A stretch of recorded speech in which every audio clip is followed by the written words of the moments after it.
सकते हो कि कितने बच्चों को ने अपनी इतनी अच्छी अच्छी आईआईटीज को छोड़ के एनआईटी वारंगल में एडमिशन लिया है for scientific computing if you are getting it because आपके लिए दोनों ऑप्शंस अच्छे रहते हैं एंड साइंटिफिक कंप्यूटिंग से आपका लाइक अगर आप अप्लाइड से हैं और आप प्लेसमेंट की तैयारी कर रहे हैं एनआईटीडब्ल्यू के प्लेसमेंट्स के बारे में बोलना तो मतलब जरूरत ही नहीं है क्योंकि एनआईटीडब्ल्यू के प्लेसमेंट्स बहुत अच्छे हैं even better than many of IITs you know and तो आ ही रहा है लेकिन आप किसी दिन अच्छा परफॉर्म कर पा रहे हो किसी दिन अच्छा परफॉर्म।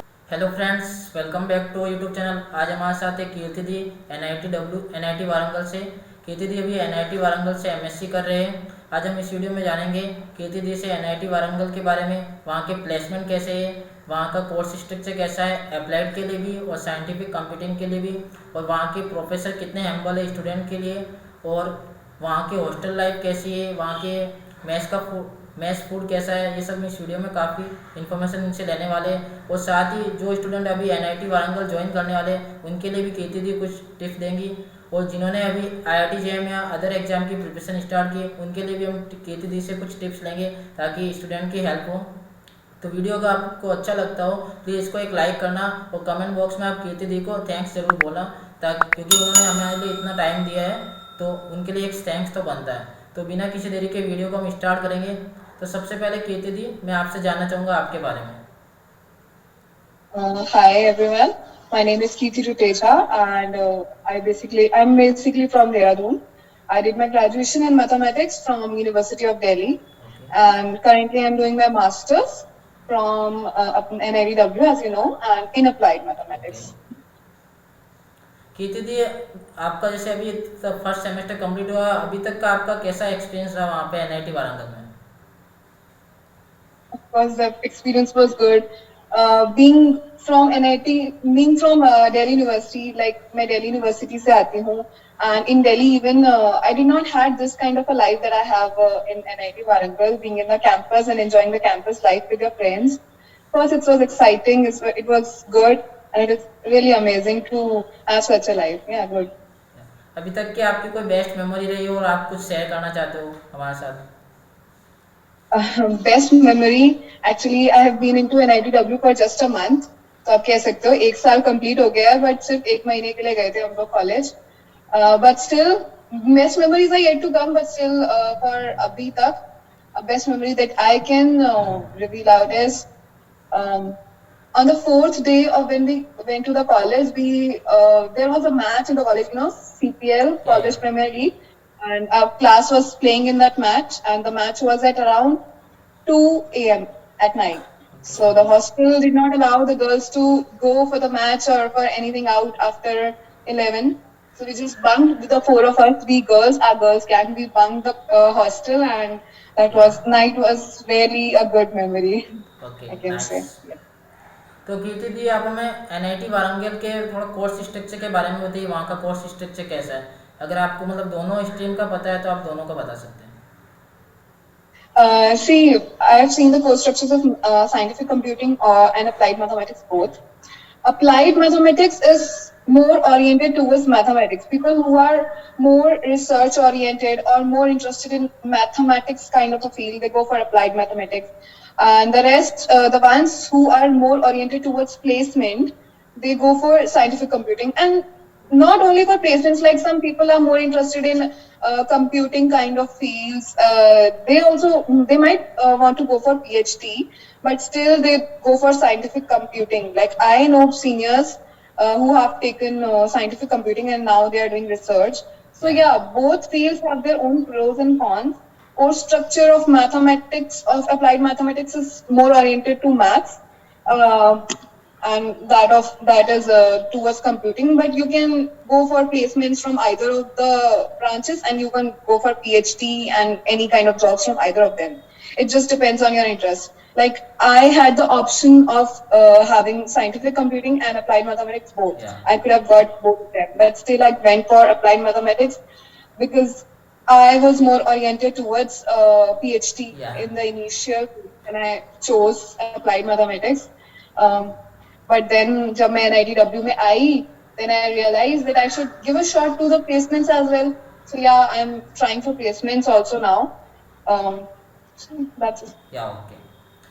मतलब बेसिकली ये अगर प्लेसमेंट का पहले से डिसाइड है तो आप ज़्यादा से ज़्यादा कंप्यूटिंग के चूज करो, क्योंकि वहाँ पे कोर्स स्ट्रक्चर आपको हेल्प करेगा।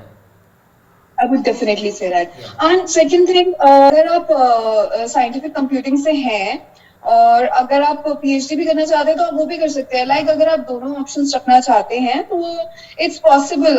मतलब I would suggest you should go for scientific computing if you are getting it, because आपके लिए दोनों ऑप्शंस अच्छे रहते हैं। एंड साइंटिफिक कंप्यूटिंग से आपका लाइक अगर आप अप्लाइड से हैं और आप प्लेसमेंट की तैयारी कर रहे हैं तो आपको मैथमेटिक्स भी पढ़नी है, आपको तैयारी भी करनी है प्लेसमेंट की, तो आपके लिए हेक्टिक हो जाएगा। या तो you should go for like scientific computing if you are oriented towards both of them, if you are confused, I believe, and if you are getting okay. an option.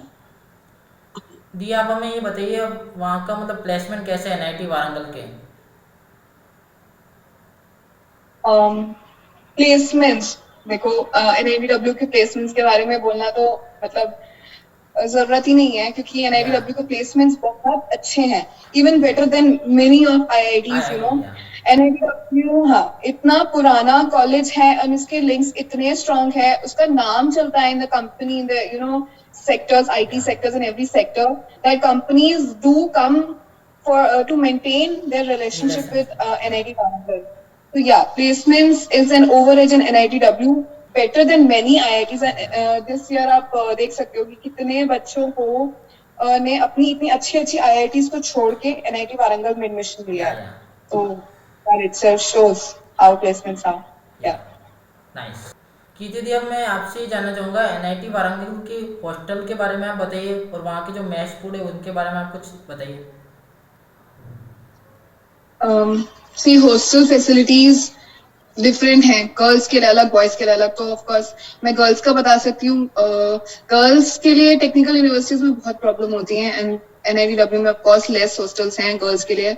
हम जब अभी 1 महीने के लिए गए थे तो we had to stay in triple occupancy, while the boys they always had double occupancy rooms, and even कुछ लोग तो सिंगल ऑक्यूपेंसी में भी रह रहे थे। You might be knowing that ultra Vega hostel या 1.8K, which that is only for boys, and there are various hostels for boys, but for girls there is a problem. तो hostel facilities बाकी सब तो ठीक है, but हाँ girls का थोड़ा issue रहता है। या And now I think the hostel in which we are going to shift, that is also not good. So good means like we'll get double occupancy now. The rooms, but the rooms are too small, and the hygiene purpose is also not good.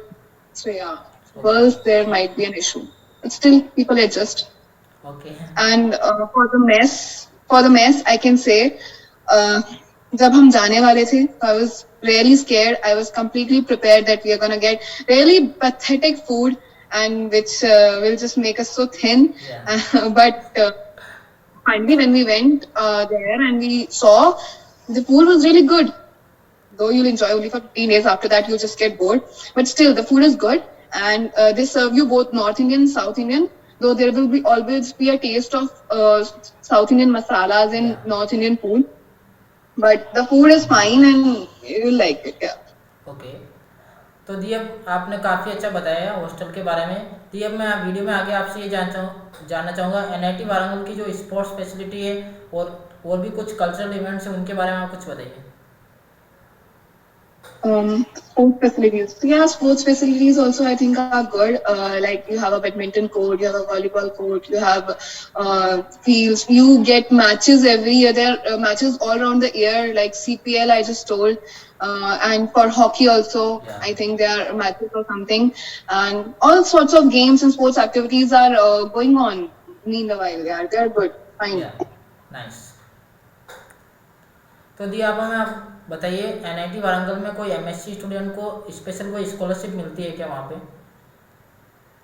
I don't think ऐसी कोई scholarship है जो MSc students को मिलती होगी, because I myself tried, but no, like for IITs you told me, there is a merit cum means scholarship, but not for NITs, not in NITs, you don't get okay. such scholarships. मतलब जो inspire scholarship है वो तो student continue रख सकते हैं।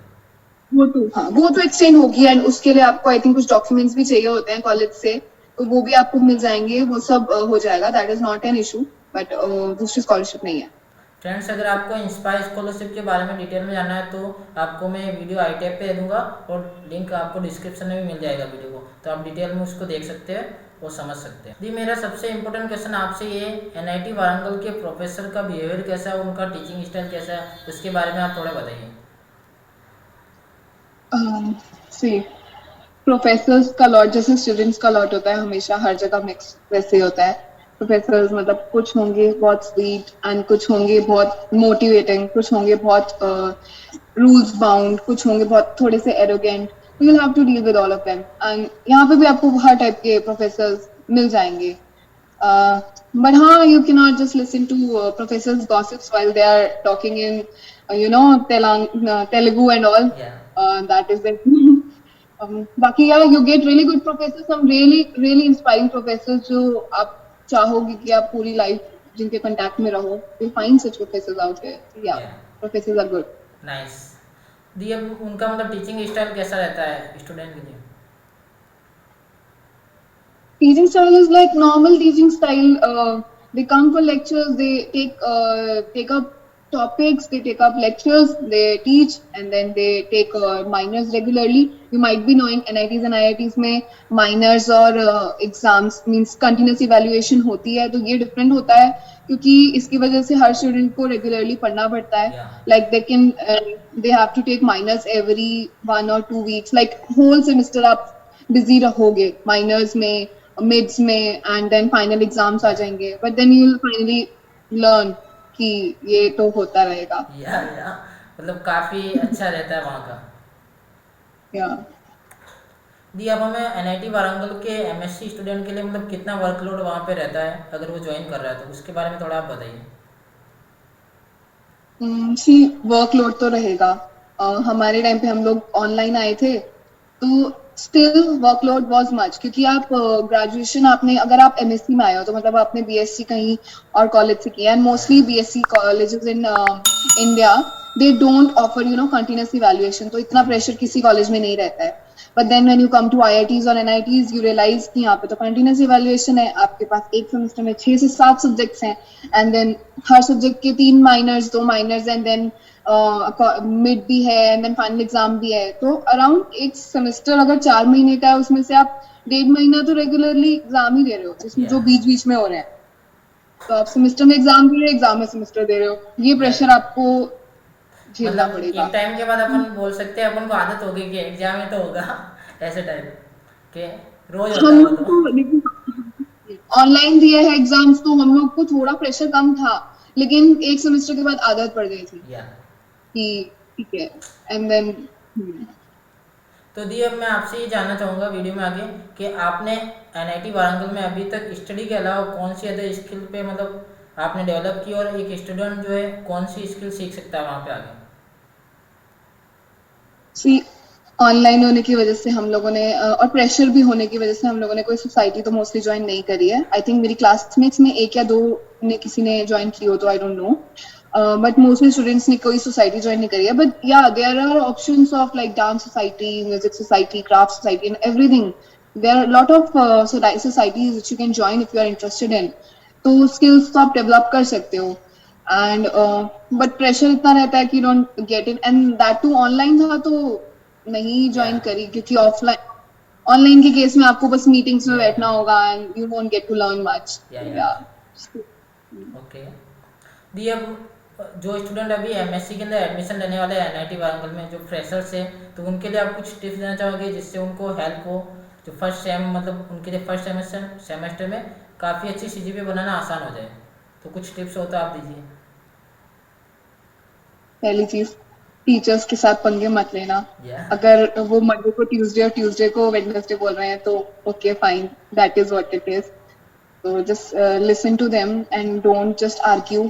And second thing, regularly तो पढ़ना ही पड़ेगा, क्योंकि आपके माइनर्स अगर रेगुलरली होते रहेंगे तो पढ़ना ही होगा। थर्ड थिंग, अगर आप यहाँ पे एडमिशन ले रहे हो और अगर आप साइंटिफिक में ले रहे हो तो मोस्ट प्रोबेबली आप शायद प्लेसमेंट की तैयारी कर रहे हैं, प्लेसमेंट के लिए ओरिएंटेड है, तो आप अभी से प्लेसमेंट के लिए पढ़ना शुरू कर दें, क्योंकि इन द इनिशियल फेज अगर आप अच्छे हैं तो आपको इंटर्नशिप भी मिल सकती है अगर आप काफी स्किल्ड हो चुके हैं तो आपको इंटर्नशिप भी मिल जाएगी और आप अपने समर्स में इंटर्नशिप कर सकते हैं and you are already landed with a job. Yeah but thereafter still आप उसके बाद भी कर सकते हैं प्लेसमेंट की तैयारी, बट आप जितना इनिशियली शुरू कर दें उतना अच्छा है.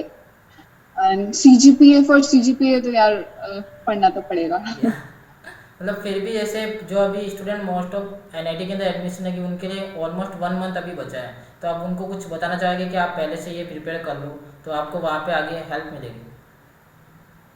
मेरी बहुत सारे जूनियर्स से अभी तक बात हुई है जो जिन्होंने मुझे कांटेक्ट किया and I have got to know everyone of them they are very aware कि उन्हें क्या पढ़ना है प्लेसमेंट के लिए. वो लोग अभी से तैयारी कर रहे हैं like the one who are oriented towards software.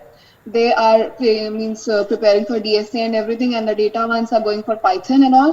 So I don't think I need to tell much.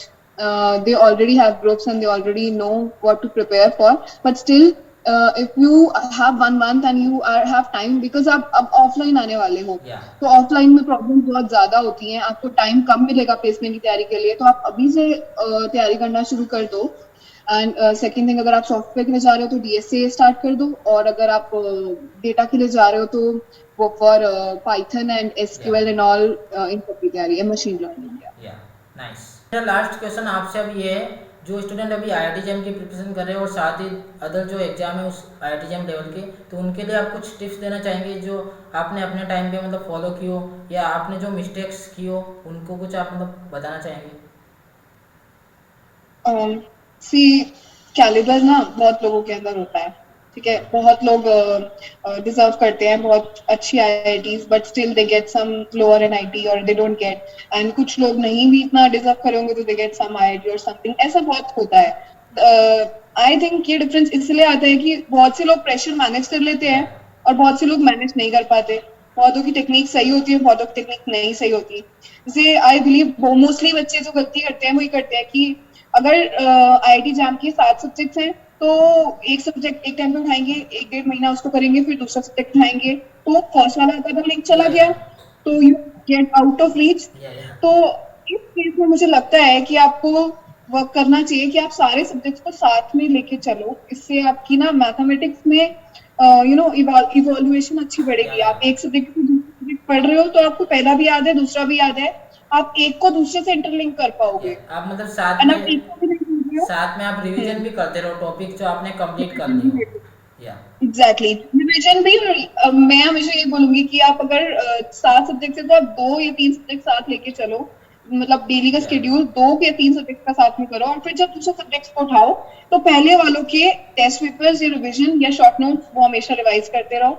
And second thing is about I think managing pressure in the exam या हॉल. दिस इज आपने पूरे important. Preparation में क्या किया, that is a different thing. या but आप exam hall में कैसा मैनेज कर पा रहे हो, आप वहां पे कैसा बिहेव कर रहे हो, दैट इज इम्पोर्टेंट. तो या टेंशन लेके अगर आपने पेपर दिया है तो फिर यार आपका कितना भी कैलिबर हो कुछ नहीं हो सकता. या तो वहां पे थोड़ा ध्यान देने वाली जरूरत है. दी आपने अपने टाइम पे मतलब कैसे आप भी कभी डिमोटिवेट हुई होगी जब आप प्रिपरेशन कर रहे थे, या कोई भी आपने लाइफ में कोई अदर एग्जाम भी प्रिपेयर किया, तो आपने कैसे मतलब उसको अपने आप को वापस ट्रैक पे लेके आए, उसके बारे में आप बताइए. देखो, डिमोटिवेशन तो रोज आता था. रोज भी क्या, मतलब एक दिन आप बैठे हो क्लास में और आपको समझ में आ रहा है सब कुछ, मतलब क्लास में समझ तो आ ही रहा है, लेकिन आप किसी दिन अच्छा परफॉर्म कर पा रहे हो, किसी दिन अच्छा परफॉर्म नहीं कर पा रहे हो.